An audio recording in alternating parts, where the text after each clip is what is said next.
우리는 세상을 살아갈 때 기억으로 사느냐 영감으로 사느냐 둘 중에 한 가지의 삶을 살아갑니다. 안디옥 교회 목회자인 바나바가 예수님을 만나 거듭난 후 복음을 전하다 많은 오해와 핍박을 피해 고향인 다스로 내려가 직구하고 있던 바울을 다른 사람들의 반대에도 불구하고 자신의 교회 초빙 공동사역을 시작합니다. 아마 이것은 공동목회의 시초가 아닌가 생각합니다.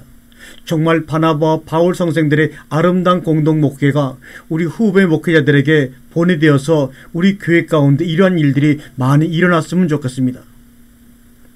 그 바울은 아시아 선교를 떠나려고 하는데 성령이 유럽으로 가라고 강권하게 순종하는 마음으로 그 당시 유럽의 관문인 마게도니아로 가서 그 성의 첫 도시인 빌립보에 도착한 결과 거기서 포목 장수인 루디아라는 여인을 만나 전도를 시작하고 그 여인의 가족에게 성경을 가르치게 된 것이 유럽 복음화의 시초가 되었습니다. 그 뒤 유럽을 통해 미국으로 다시 우리나라로 복음이 들어왔습니다. 루디아라는 한 여인이 없었다면 어떻게 됐을까 한번 상상의 날개를 펴보기도 합니다. 그런데 의문은 왜 하나님은 아시아 선교를 막았을까?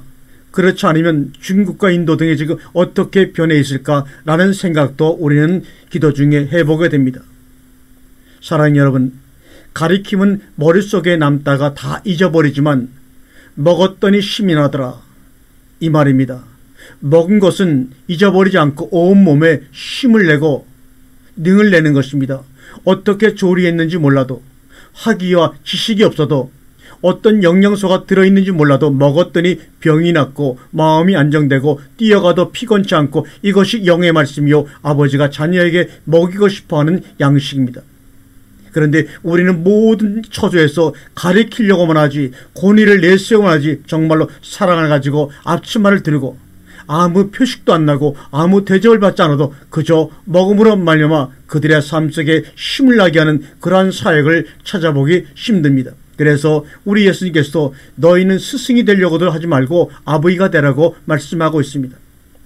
오늘도 이 말씀을 전하면서 여러분은 제 삶을 모르고 저와 개인적인 교제가 한 번도 있지 않지만 오늘도 저는 앞치마를 두르는 심정으로 여러 가지가 부족하지만 주님의 주시는 말씀의 지혜를 가지고 어떻게 하든지 맛있게 만들어서 여러분에게 먹이고 싶은 심정으로, 그래서 여러분의 병이 낫고 여러분의 마음이 평해지고 여러분 삶 속에 희망이 생긴다면 하는 하나의 마음으로 이 말씀을 전하고 있는 것입니다. 저는 말씀을 가리키는 것이 아니라 말씀을 먹이고 싶고 지금도 말씀을 먹이고 있다고 확신합니다.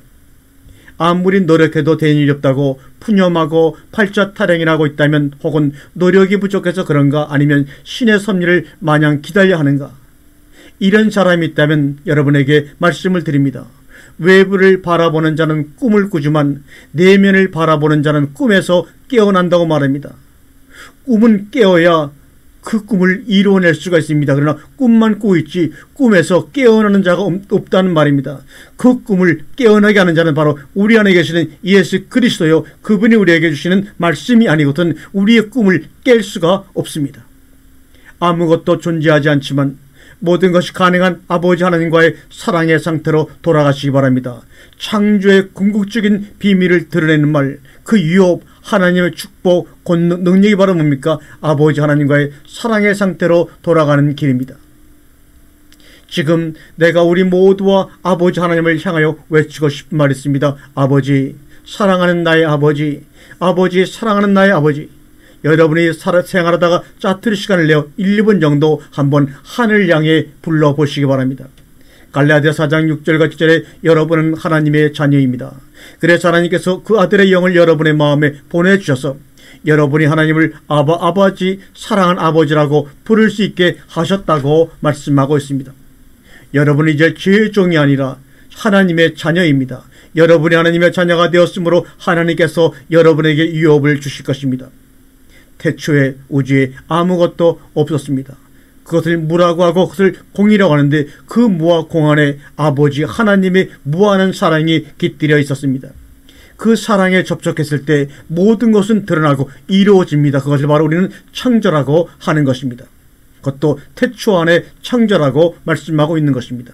한계가 없는 무의 상태에서 출발한다면 우리의 큰 의지가 요구되지 않습니다. 우리의 환경이 그리 문제될 것이 없다는 말입니다. 그냥 수용하고 행동하면 되는 것입니다. 그렇게 기적은 일어나는 것입니다. 종말론적으로 무의 우주에서 인간의 노력, 지식, 경험으로 이루어질 수 있는 것은 아무것도 없었다, 이 말입니다. 더군다나 진화론을 주장하는 이들이라면 더욱더 이 말을 인정하고 깨달아야 할 텐데 불구하고, 그런데도 아이러니하게도 진화론을 주장하는 이들일수록 더욱더 경험과 지식과 또 세상의 환경을 요구하고 마치 그 환경 속에서 진리를 발견한 것처럼 주장하면서 자기들의 체면에 걸려있고 적자 생존을 주장하는 그들이 바로 얼마나 비진리 속에 살아가는지 그들은 깨달아야 할 것입니다.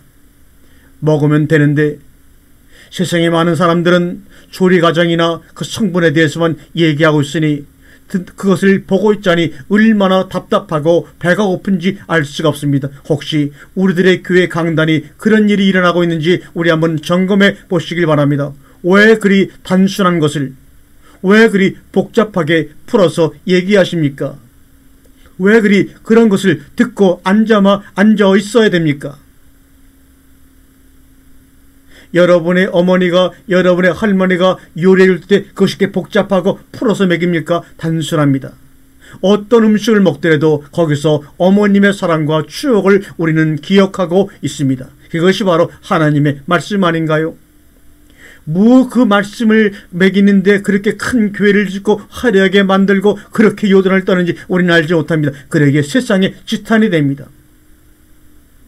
머리로만 전하는 음식이 되지 먹을 수 없는 음식이니 그 안에 있는 사람들이 얼마나 기갈과 기근 속에 허덕이고 있는지 우리는 알아야 됩니다. 그것이 바로 말씀입니다.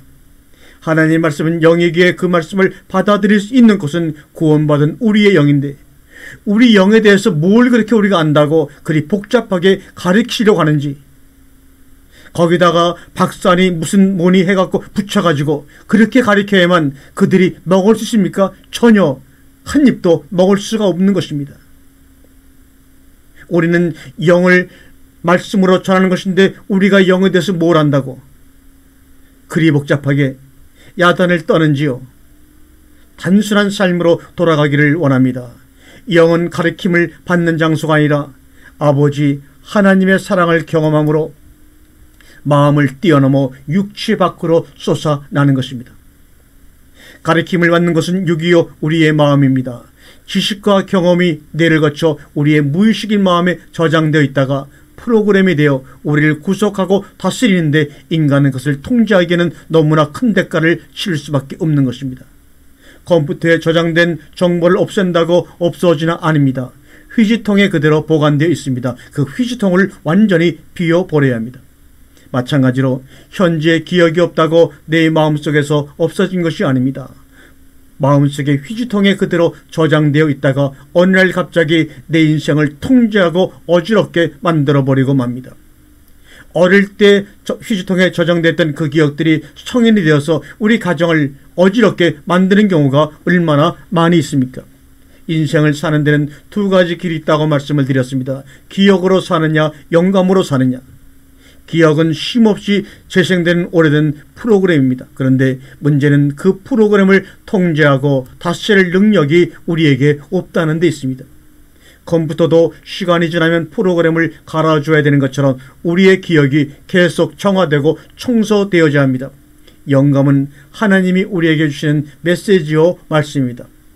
여러분은 영감을 받고 살고 싶을 것입니다. 하나님의 목소리를 듣고 영감을 얻는 유일한 길은 모든 기억을 청소하는 것입니다. 주님의 은혜로 기억의 휴지통을 없애야 영감이 넘쳐나는 삶을 살게 되는 것입니다. 그때부터 기억으로 사는 인생이 아니라 영감으로 사는 새로운 인생길이 열립니다. 간단히 말해 의지는 영감에 비하면 마치 헝겊 인형처럼 무기력한 존재입니다.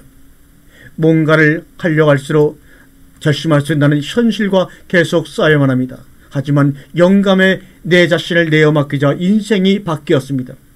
우리 인간들은 자신의 의지보다는 자신의 마음속에 기억된 감정과 생각의 통제를 받습니다. 미국의 심리학의 아버지라는 윌리엄 제임스는 이런 말을 오래전에 했습니다. 생각의 힘은 의지의 제곱에 비례한다고 발표를 했습니다. 많은 생각을 주는 말이라고 생각이 듭니다. 아멘.